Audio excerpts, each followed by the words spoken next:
And welcome back to another episode of the Nothing to Do podcast. I'm your host, Jeremy. And today we have another very special guest in the building today in NTD Studios / my living room. For some reason, I feel like she always seems to be a part of something really cool going on in Providence. Ladies and gentlemen, give it up for Caterina Maina. I should have asked you this. Give it up for Caterina Maina. I call you Kat. I should have asked you how to pronounce your name before we started recording, but Caterina Maina. Maina, Caterina Maina. Thanks for having me. Of course, and thanks for being on. I feel like I've been following you on Instagram for like a little bit now, a couple years, and you're doing a lot of really cool stuff here in Providence. And I feel like you really are have in the center or around like the proximity of something really cool going on. I know you work at Revival right now. Are you still at Revival? No, so I actually left in August. Okay, cool. Yeah. Did you just work there, or did you like have a hand in like curating anything there, or like I'm curious because I feel like I saw you there once and like you were very much like you seemed like in control of the space, and like you were like, I don't know if you were a manager there, but it seemed like you had a hand in this, and maybe that's just like what came across for me.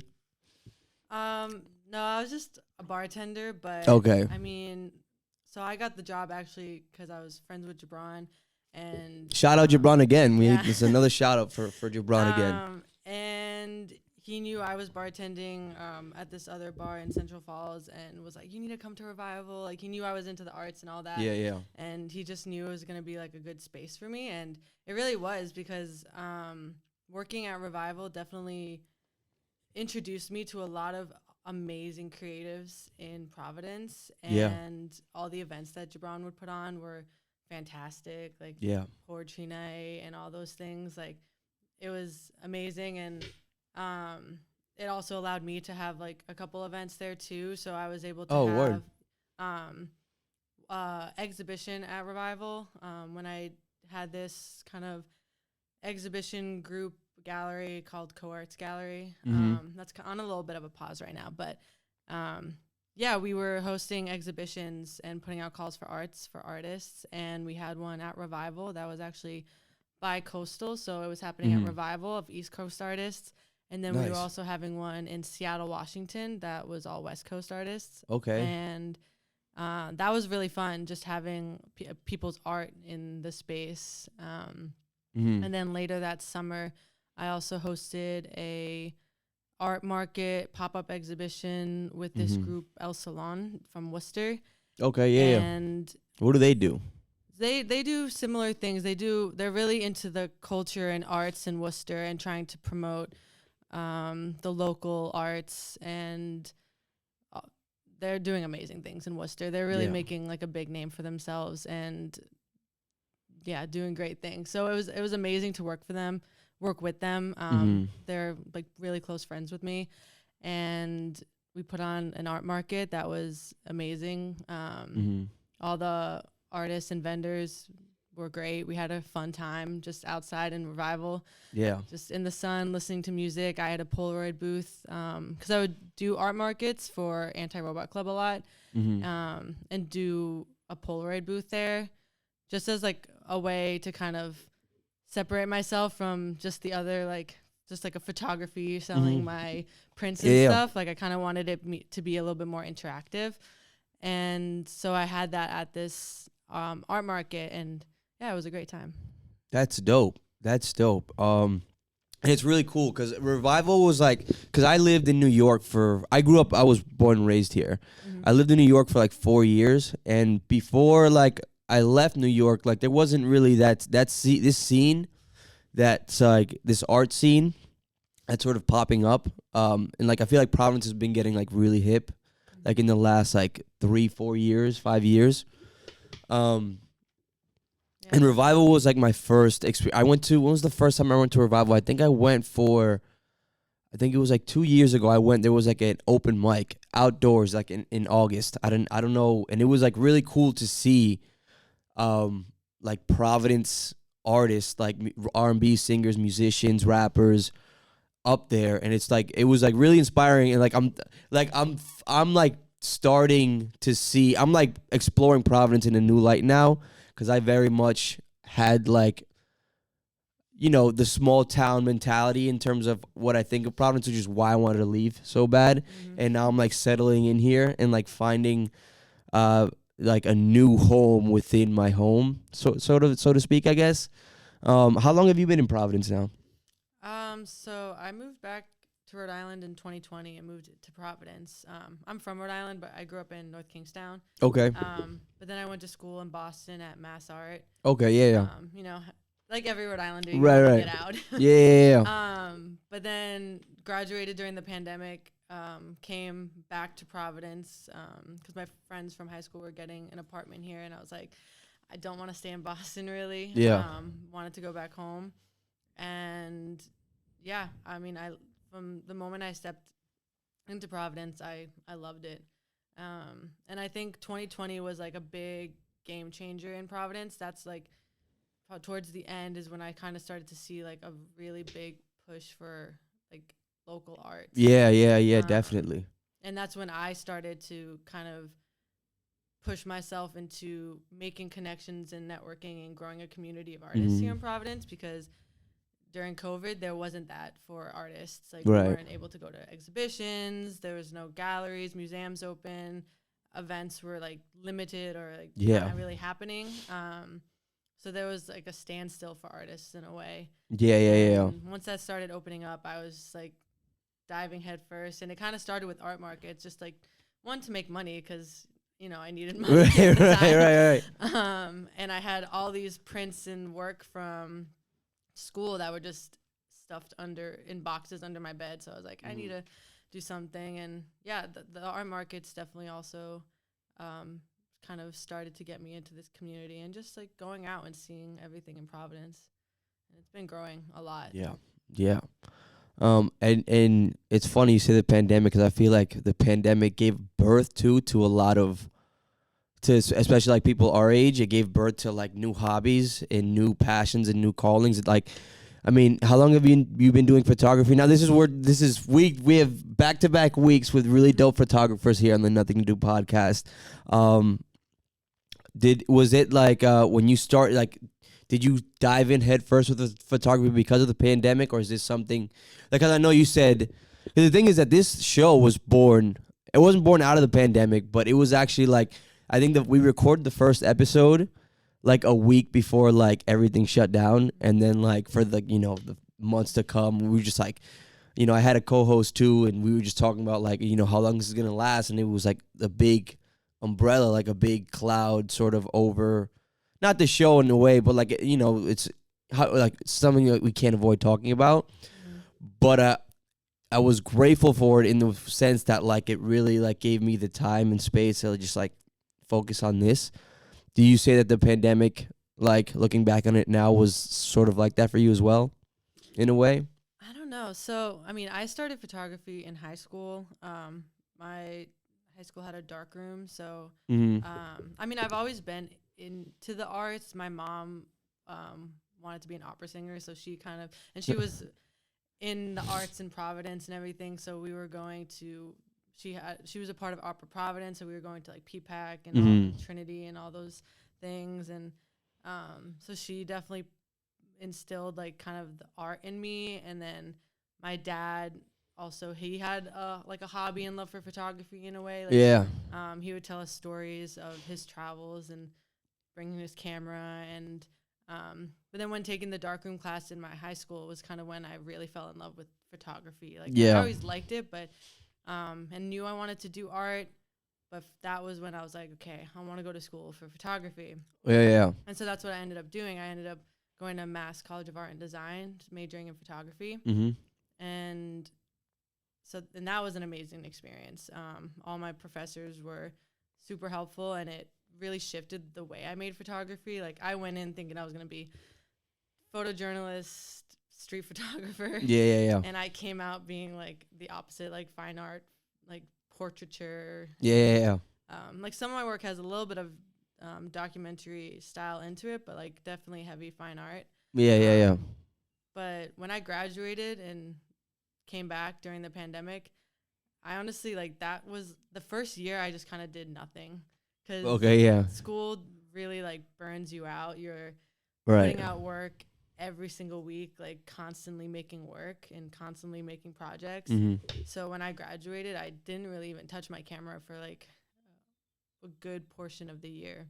Oh, wow. Yeah, I did actually pick up painting a bit because I did love to paint Mm-hmm. growing up. Yeah. So I was doing a little bit more of that because that just felt a little bit more casual and Mm-hmm. fluid. But yeah, and then I got myself a little point and shoot 35 millimeter because I realized I'm not making any images right now. Right. So I just started like taking that around with me, photographing my friends when we'd go out, just day to day, and that kind of started to get me back into making pictures. And yeah, and then I kind of started a project that's like been ongoing, picking it up here and there. But Yeah. I don't know if the pandemic really like pushed me. I think the only thing that it brought out was co-arts, because I was just kind of missing that community, Right. and it pushed me to kind of start that gallery space. But now I feel like, yeah, and you know, you've had your hand in a lot of things recently, and I feel like you've been like ramping up in a way in terms of like the work you're putting out and the things that you're working on. Your 4x5 junkie page, it's awesome. I saw that you were doing some shoots these past couple weeks. Can tell me a little bit more about that. And I know you're like curating a gallery or helping curate a gallery for like Golf House, which is really dope. Yeah. So yeah, I'd love to know more about that. Yeah, so the photo shoot that I was doing was with Trinity Rep for their production of The Inferior Sex. So it was actually through the Vanta Guild. Jonathan Pitts Wiley and Melaine, like, they brought me and 5 other photographers on, women photographers, to make 70s inspired fashion shoots for this production. And it was my first time kind of diving into commercial. Like, I've done like portraits for people and stuff like that, but recently I've kind of started to go more into the commercial side of stuff, like advertising to do portraits for people, right, and studio shoots and all that. So this was like a big thing, and it was an amazing experience. My first time truly using like a studio space, getting people to model and directing people in that way. And it was really fun, and I loved the experience. And then to see my images live in a play was even cooler. Yeah. And how like they kind of used the photographs in the play was awesome. And then this call for art that I'm doing, I'm curating a young artist show of New England artists for Nick Pachurik in this the Pitcher Goff House in Pawtucket. So it used to be like, I think like the old children's museum in Pawtucket or something like that. Yeah. It's a beautiful building, and he's been doing a lot of really cool exhibitions. And he has these containers in his courtyard, like shipping containers that he does exhibitions with. And I've been helping him out with some of his exhibitions just as like an assistant for the events for the past year or so. And then he came to me asking if I could help curate a young artist show for him. And I was definitely on board, because I really love to kind of bring young artists into like new spaces. And there's a lot of great connections that he has. And I really want young artists to be able to have access to that. That's dope. Yeah, it sounds like that's like really exciting when like I feel like from what it sounds like, it seems like a lot of your work now, there's like a lot of you're starting to reap some benefits from it in terms of like actually making a next step and like, you know, shooting for Trinity Rep, shooting for this play. You know, now you're like working with Golf House and this gallery. Like, how do you because I'm not, this show's not there yet. It will be there, and I'm like manifesting it somehow just by having people, but like, and it'll be there one day. But I don't know. I feel like that's really exciting. Like, how do you also manage that? Like, I guess, like, I don't want to say emotionally, but like, it's like, are you having like, okay, it's a happening moment in a way, sort of? Is this like, I don't know if that makes any sense. Does that make sense? Yeah, I Yeah. mean a little bit. I definitely try not to take everything for granted. Mm-hmm. But I've been definitely having like this moment where, because I keep on getting like people reaching out to me for portraits and these exhibitions and opportunities, and I'm just like, okay, Mm-hmm. things kind of are starting to pick up, and it's Right. stressful.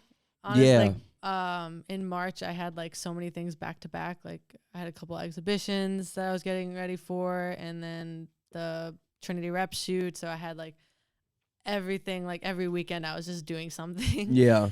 And it was hectic and definitely stressful, and I was tired. But at some points I'm like, do I even want all this work? Yeah. But I'm like, you wanted this, you've been like manifesting this, For like sure. Yeah. you've Yeah. been Yeah. wanting this for so long, so it's like you just gotta push through it. Yeah. That's like another thing too. I feel like, and I get really meta about this show on the show, and I say it all the time. But I also wanted to ask you, and like this is a conversation I like having with people that are like pursuing, like whether they're artists or just pursuing a passion, whatever it may be. It's like how do you get yourself out of those creative ruts, in a sense? Like, how do you find inspiration when you feel like you don't have inspiration? Because I go through that all the time with the show too, and it's like, and you get to a point where it's just like, all right, like why am I doing this? Like, this isn't even like obviously this isn't in pay, this is strictly a hobby right now. And I talk about this all the time in terms of like, oh, I don't want to do this to get famous or blah blah blah. And I think it's true in the sense that like I don't, but like I definitely want to see, like I'm starting to like, basically what I'm trying to say is that I'm full of shit because like I, although if nothing ever comes of this, then like I still have fun doing it, but I do find myself at times just like really uninspired, really struggling to like record the next episode, or like just unmotivated. Like I wonder how often you deal with that, and like what you do to get yourself out of that. Because I feel like even with anything you pursue, it's like you're always gonna have that, and it's recognizing, and it's like part of the journey. But it's like I don't know how you how do you manage that for on, like personally for you? So yeah, I definitely deal with that a lot. I actually started a blog like in January. The And emerging eye, I saw that, and there is a blog post. I was gonna like transition.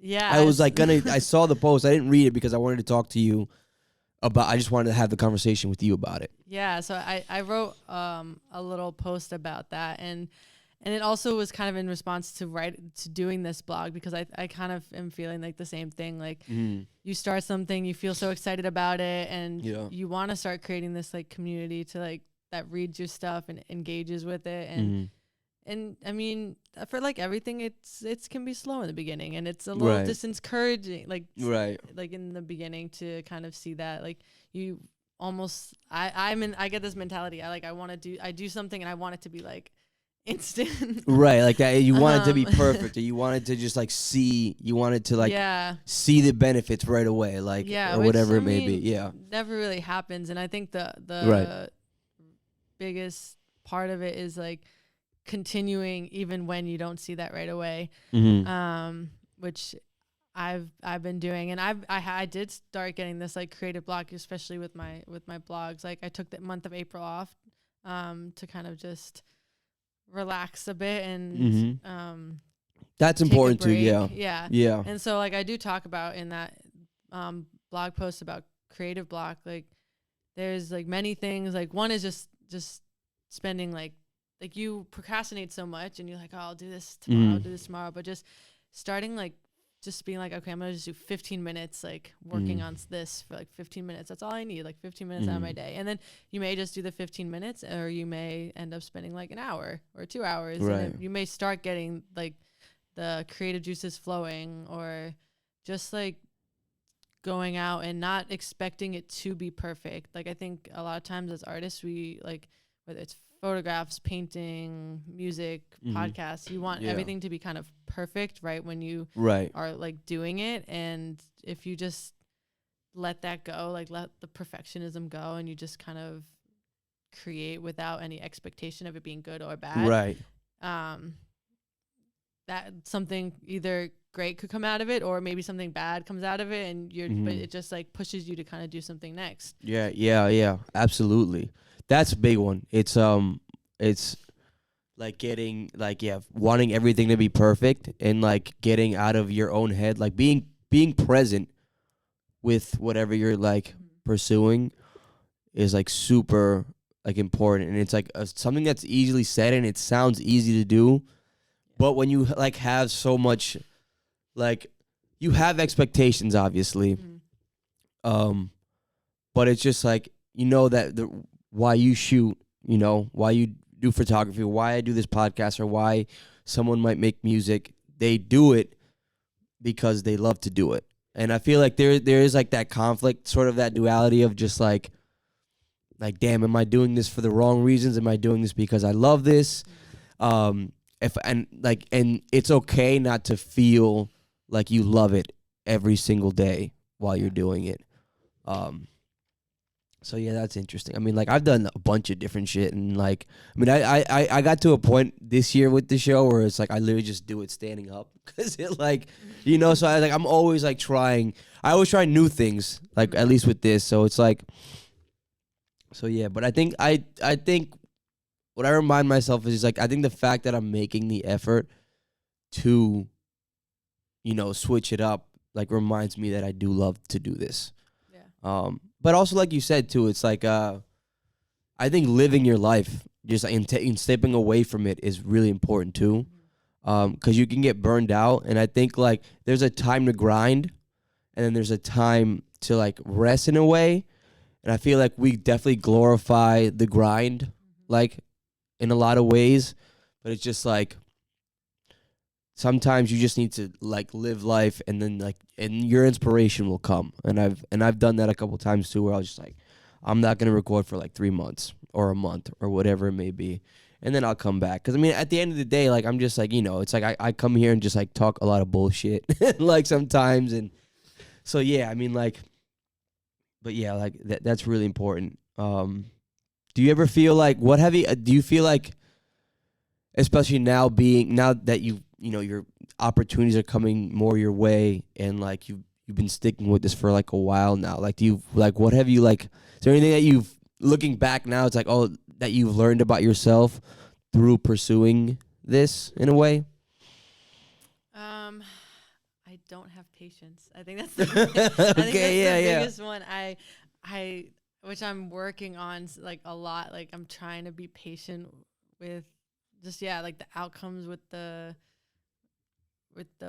reward. Which I mean, I've definitely felt the reward. I don't want to take that for granted, but it's like the patience of just like, okay, like when is this gonna like roll, and like people are gonna like engage with it. And I think more so I felt that with like the blog, like I've been trying like having patience with that, because it's new for me, and I'm still trying to like figure it out. Like I will say I guess that is where you and I differ maybe, and correct me if I'm wrong, because like this is, because the thing is, I'm a teacher, so, and I'm getting my MAT right now at Rick, but I teach full time, so like I'm not necessarily looking for this shit. Like I think it would be great, and I would love that for this show, for like it to provide like income, or like whatever, maybe put food on the table. I don't know if you're pursuing art in that way, or if it's more like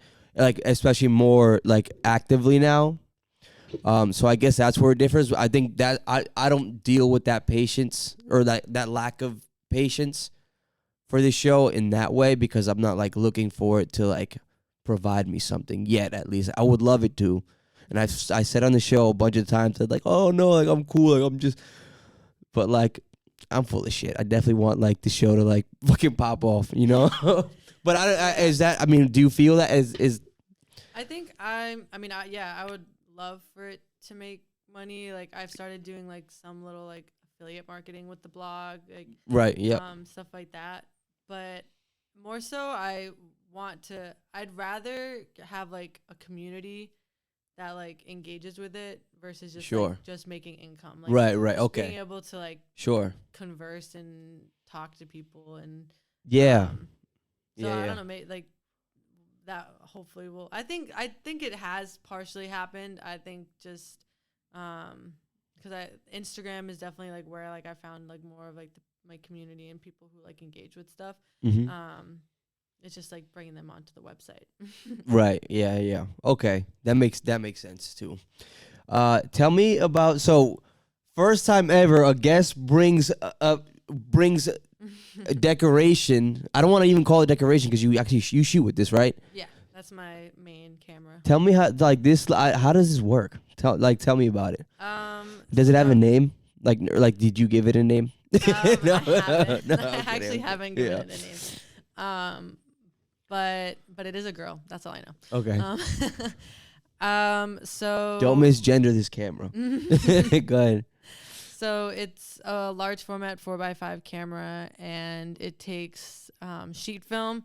So like instead of like the typical film comes in like a roll, Mm-hmm. it's basically just like 4x5 inch sheets of film Okay. that you slide in the back. Yeah, I don't know if I Yeah. Go for it. Okay, so the film goes back here. You like have a film holder, so it's like this plastic holder that you can put one sheet on each side. Yeah. And you slide it in the back here, and then this lens here, the light comes in, and you use all these different knobs to focus and adjust the plane of view. Mm-hmm. So when you think of like a general like camera, it has just like one flat lens, kind of like if you like this, like the lens is just flat like this. So when you're focusing, you can only get one level of focus, if that makes sense. Sure. Yeah. Yeah. Whereas with this, you have all these different maneuvers that you can do, like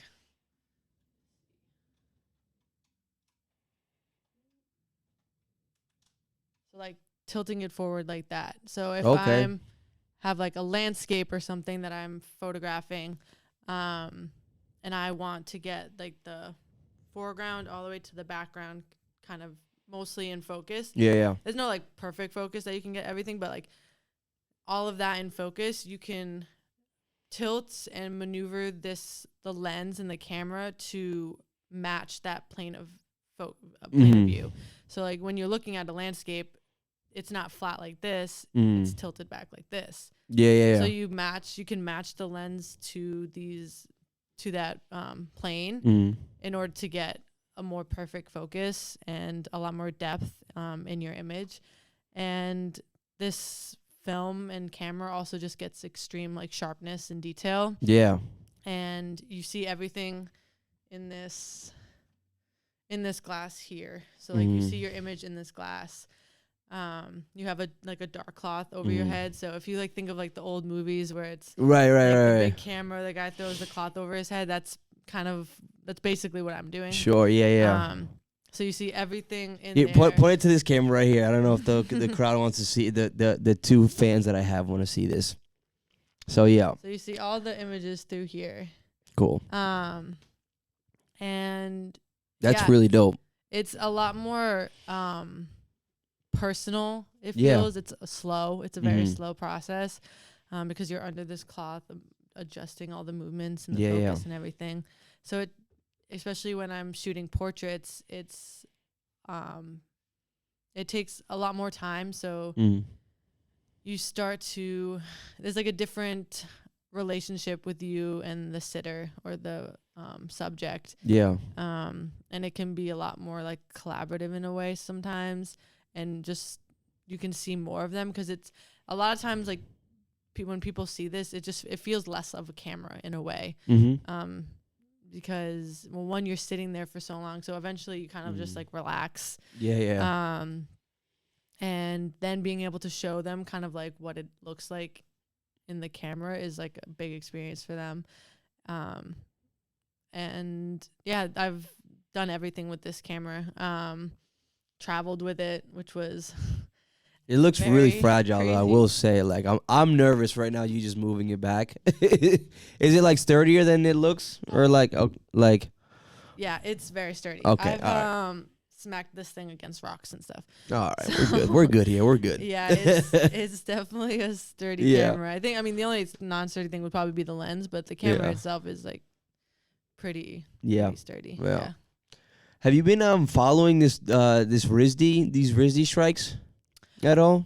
I haven't like been fully following it, but I've been like seeing everything, sign the petition, and promoting it as much as I can. It's pretty crazy. It all around Providence. Yeah. But it looks like they just cleared it up. I was in like RISD area the other day, and it looks like none of the posters. Yeah, it was there for 2 weeks. Anymore. I think the unions went right back into. I think they started like negotiating again, which is which I think is why they weren't there. Because I remember driving by and I'm like, drove by like 2 weeks ago, and then I was like, what's going on?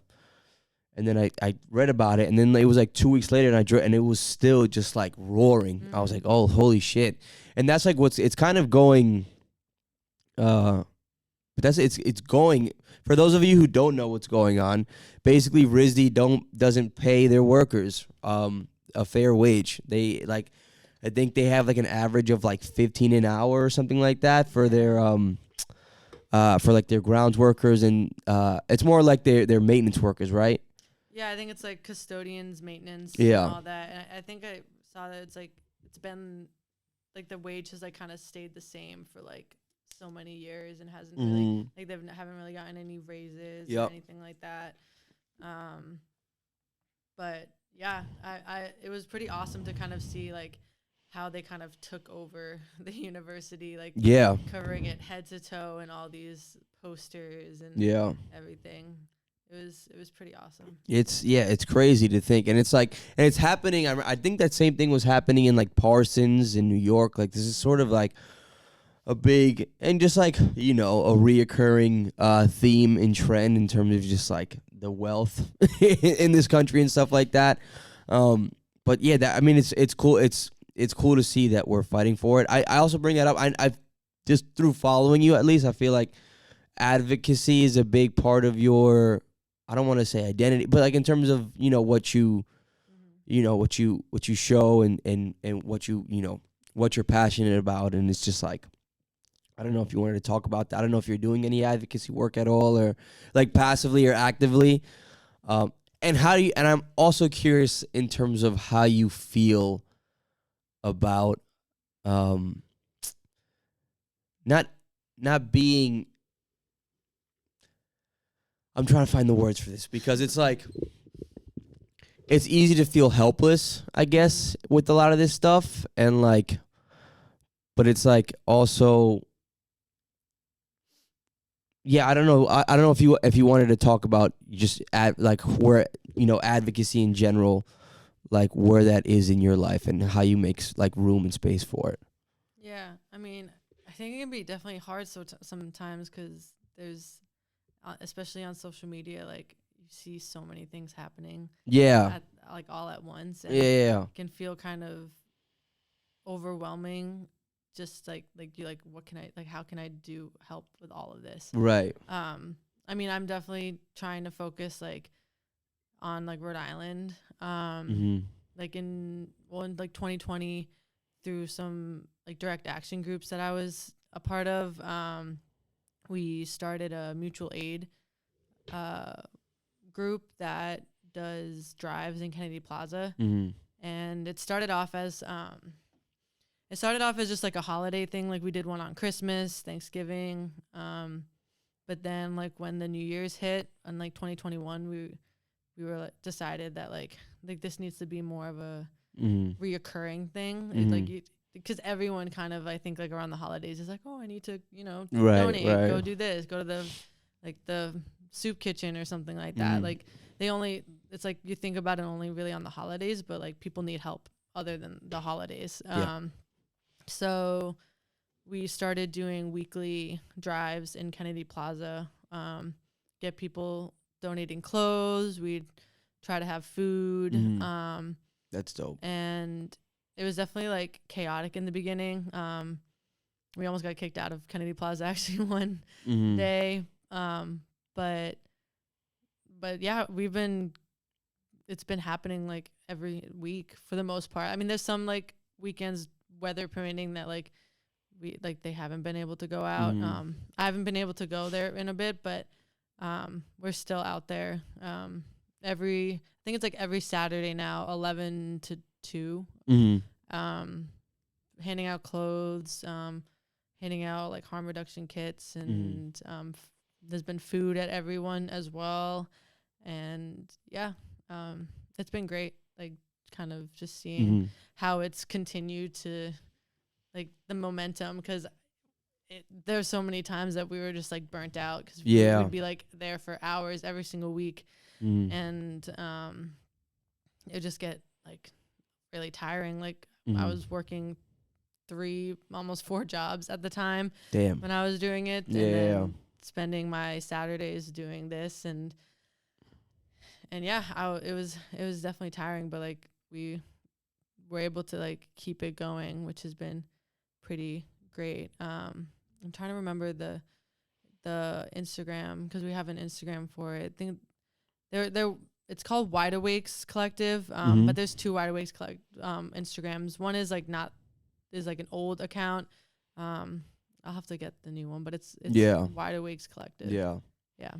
I guess and that's dope. And I don't know, do you have any hand with I know recently they've been opening up some community fridges, which has been really dope. I don't know if you have any hand in that either, but no. Or yeah, I've seen a lot of that around. Yeah, which is dope. I think, and even in general, I think it is best to think small. It's just easy to get like apathetic sometimes when it comes to all the stuff that you see, and just like chalk it up to life, But then it's like I'm still trying to find, especially more with like with race and the like race issues here. And I work for like a private school, and I'm a part of an affinity group, for black and brown boys, for like middle schoolers, which is really cool. And it's frustrating, like hearing with the stuff that they deal with, and like especially for like the school that it is. And so I just don't know if like I don't know if you felt like that. And it seems like you're more I think that working, like doing it for Rhode Island, I think like starting small, and like I think you do what you can, right? And it's like, and I try to figure out on a day, like what can I do today to help somebody, or what can I do? So I don't know, it's something that was in the forefront of my mind most recently, and I was curious just because I know that you're vocal about a lot of stuff too, that like I don't know how you go about like what your thought process is on how you help, and whether you feel like you can or not. And it's like, I don't know, it's frustrating for me sometimes dealing with it. And sometimes I will admit that like maybe I don't think about it enough as I should. But yeah, so I don't know if that makes any sense to you, but yeah. I mean, I try to do as much as I can. Right. Either like showing up to the protests or things that happen, or donating, or just sharing the information to people.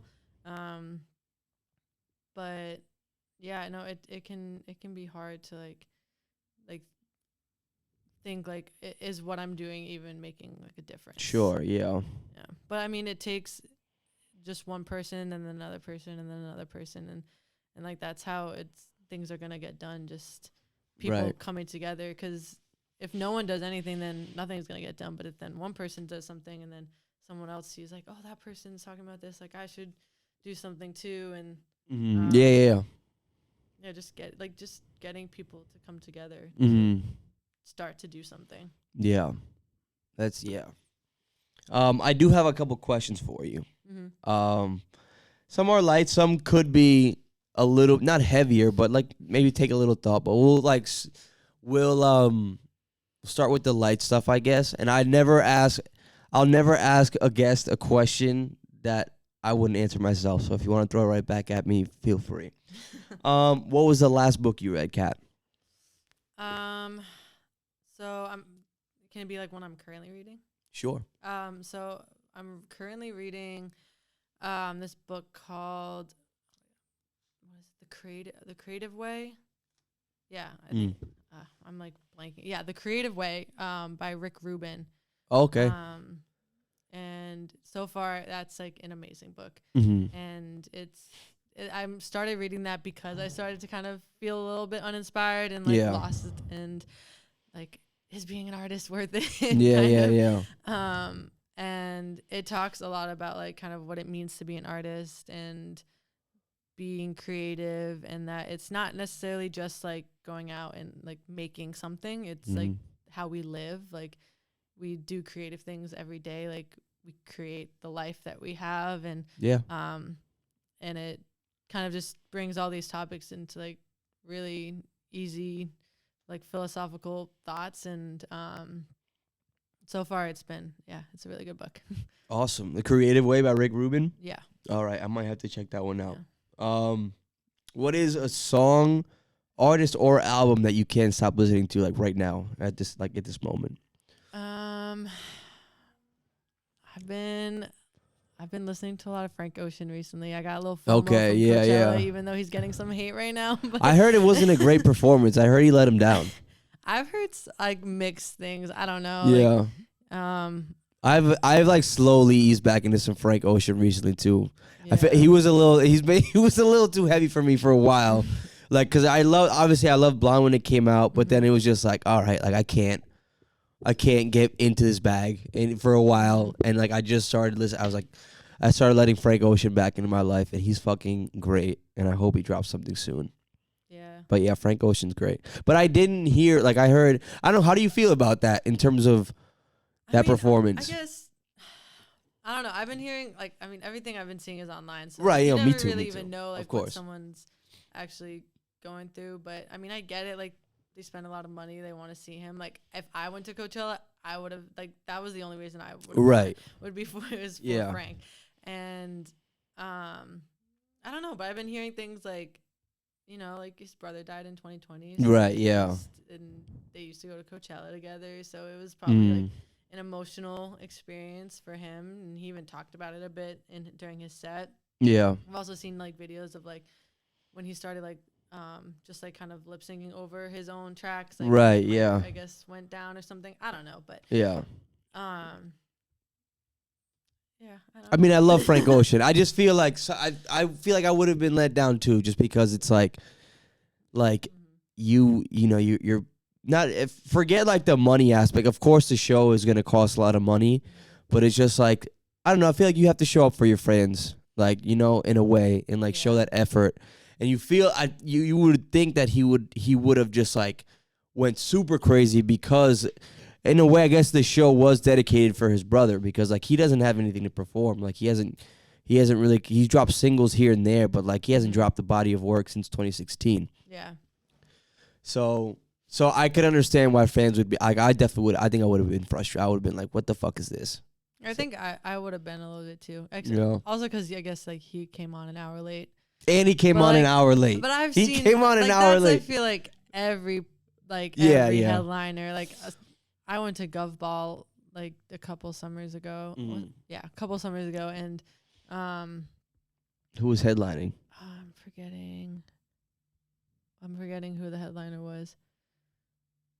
Wow, I have a bad memory. All good. But yeah, was it 21?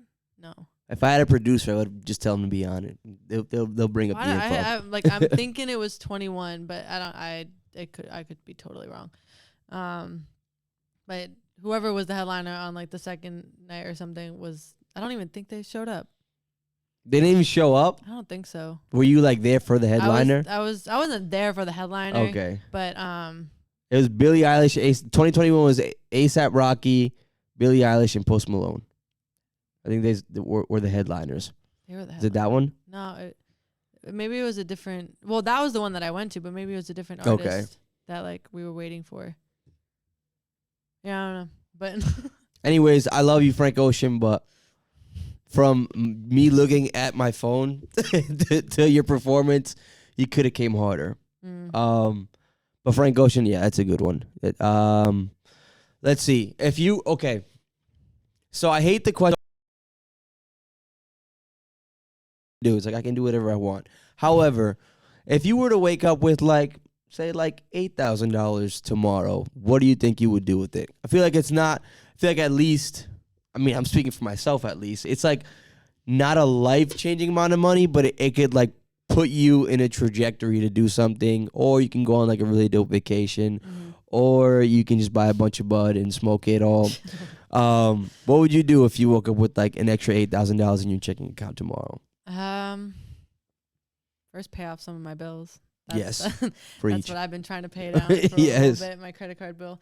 But yeah, once that's paid off, put a little bit, probably like a little bit into savings, like just save that, and then buy some art supplies, film, bulk up on film, because those prices keep on going up every single year. So I'd probably buy like a good amount of film just to hold me over. Yeah. Nice. Do you travel a lot? A decent amount. Yeah. I mean, when I was a kid, I would travel a lot. Mostly because my dad's from Italy, and so we would travel back to see family like every summer. And then when I was like, once I started to get older, it kind of like spread out a bit. Sure. But yeah, so I've been to like Italy, and then went to Cuba twice. Oh, Cuba's dope. I went in 2020. I went right before the pandemic hit. Oh, same. Yeah. Oh, yeah? Well, I went end of 2019 into 2020. So I was, yeah. I was there for actually a photo project. Nice. I was there like December 20th until like January 16th or something like that. Okay, yeah. I went like right in March. It was literally like I remember getting back, and 2 weeks later, like the world shut down. Oh, okay. Yeah. So it was like literally right before. Did you go to Fábrica de Arte? I did. Yes. That's like the best fucking. So that's the craziest venue / like gallery. I talked about it here. The club, like I couldn't. I was like, my mind was blown. Like I couldn't believe it. Like, what were you? Were you just shooting out there? Did you do any like sightseeing? Were you like more in touch with the locals there? Or? A little bit of all of that. Yeah. So I went there through a travel grant that I got through my school. Connected with this group called E Abroad, and they put me in contact with one of their travel guides, Ron, who was also interested in photography. So he basically traveled with me for the whole entire month, and I really got to credit him to like the reason why I think my photographs. Oh no, I'm sorry to interrupt you. Ooh. I don't know what happened, but we lost like the last 10 minutes of audio. I'll fix it. I'll figure it out. Sorry, continue. There's always something with this fucking show. Always something. Go ahead. But yeah, I have to really credit him to kind of why I was able to make the photographs I was able to make, because basically like everywhere I traveled to that he came with me with, like I was meeting his friends, family. So a lot of my photographs are like very like intimate and personal, because I was able to form relationships with people, and nice. I was there for like a month, and in each spot I was there for at least like a week, sometimes 2. And yeah, it was a lot of photographing. Like I'd spend like the day walking around. He would kind of tell me like some history. Like he knows like he studied so much history about Cuba, and knew a lot just from his studies, but also just, living there. So he would show me different places, and we just walk around. I'd sometimes like photograph locals walking around, and but then like we'd also have like days where I would just breaks, because like when you're like doing a long project like that, or just like constantly moving. Like you Right. need like the casual day, and I wanted to just like enjoy like the country that I was in. So Yeah. whether it's we went to like the pool or the beach, or going to like some galleries and stuff like that, or just like hang out, visiting your Yeah. family. Like it was awesome. Like I got to spend Christmas with him and his family, and then New Year's Eve, which was a really awesome experience. Just like learning about like that culture and how they kind of did New Year's Eve, and walking around like, so like in Cuba, like they all like roast pigs for New Year's Eve, and like if you were able to roast a pig, that showed kind of like you had good luck and from the year and you were prosperous and all that. And so like we spent the whole night. We went to his aunt's house.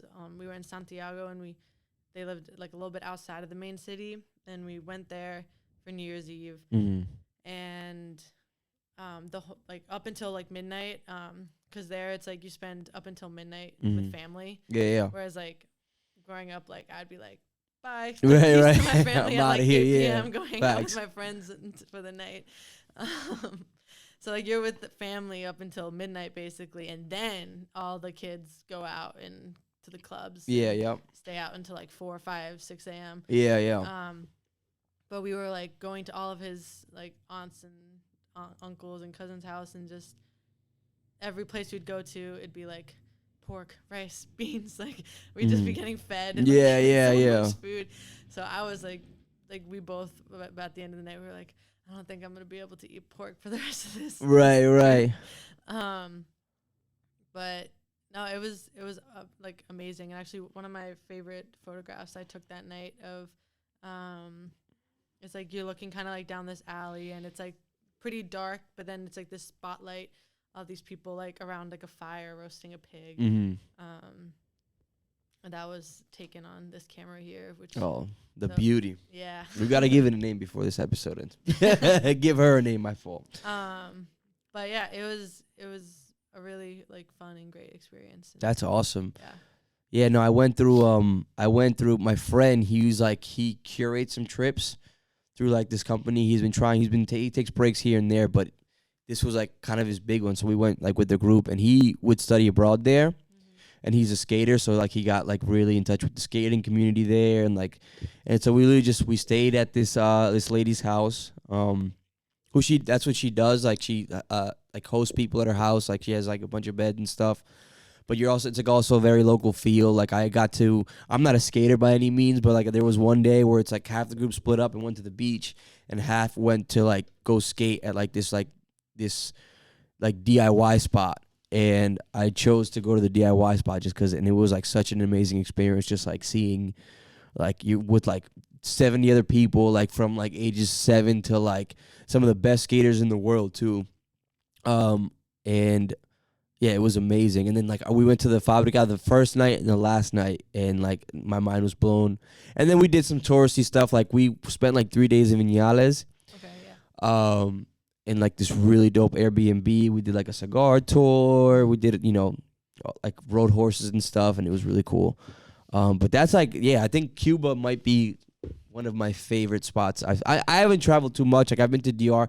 One thing that was really cool about it was the fact that, because I'm Dominican, and there's like a lot of, DR is it's a great place with great people, but like you have to be careful like in the evening sometimes, and like in terms of like being safe and things like that. And like Cuba just wasn't like that. I remember talking to one of my friends that I met out there, because we just walked home from Fabrica on the last night. It was like 3 a.m.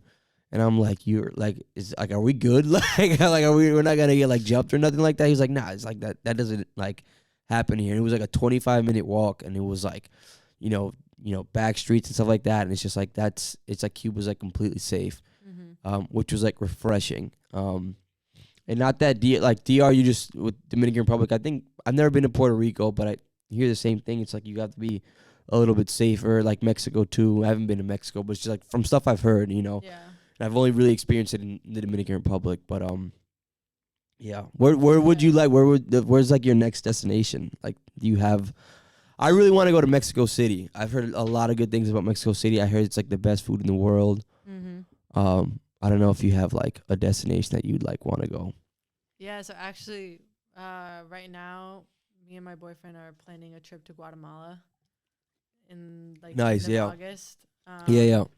More on like a little vacation stuff, but I'm gonna bring one of my cameras. Maybe Yeah. not that one, but Yeah. So I'm excited for that. I've been like starting to. I'm like the trip planner. Like that's like Sure, yeah. I'm always the one planning. He's just like I'm just gonna sit back. Right. So I've been planning that one. So Nice. Seems like it's gonna be fun.